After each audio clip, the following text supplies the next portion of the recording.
నా పేరు యదురాజదాస్ అండి.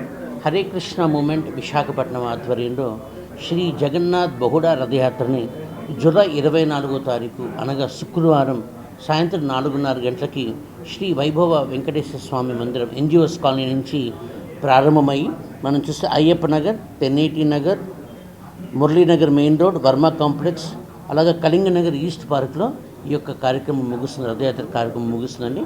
ఈ మొత్తం స్ట్రెచ్ 2 కిలోమీటర్లు ఉంటుంది.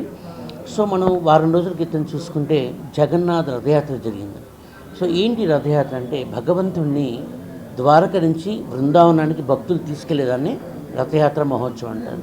సో భగవంతుడు ఇక్కడి నుంచి అక్కడికి వెళ్ళిపోయారు కాబట్టి మళ్ళీ అక్కడి నుంచి ఆయన తన యొక్క ఒరిజినల్ మందిరానికి ఆయన రావాలి కాబట్టి ఆ తీసుకొచ్చే కార్యక్రమాన్ని బహుడా రథయాత్ర అంటారు. సో ఆ బహుడా రథయాత్రని మనం ఈ యొక్క ఎన్జిఓస్ కాలనీ శ్రీ వైభవ వెంకటేశ్వర స్వామి మందిరం నుంచి మనం ప్రారంభిస్తున్నాము. సో మార్గ మధ్యన మనం చూస్తే నృత్య ప్రదర్శన, సంగీతం, అలాగే కోడాటాలు, అలాగే జై జగన్నాథ్ జై జగన్నాథ్ అని భగవంతుడి యొక్క నామస్మరణతో మారుమోగిపోతే 2 కిలోమీటర్ల రథయాత్ర జరుగుతుందండి. సో శాస్త్రంలో చెప్తే రథేచ వామనం దృష్ట్వ పునర్జన్మన విద్యతే అంటే ఎవరైతే జగన్నాథుని రథం మీద దర్శనం చేసుకుంటూ ఎవరైతే రథం లాగుతారో లేకపోతే ఆ రూపం టచ్ చేస్తారో పునర్జన్మన విద్యతే, పునర్జన్మ ఉండదని శాస్త్రంలో చెప్తున్నారు. కాబట్టి ఈ అవకాశాన్ని మనం విశాఖపట్నం వాసులకు కలిగించాలన్న సదుద్దేశంతో ఈ యొక్క బహుడా రథయాత్రను కూడా మనం తలపెట్టాం.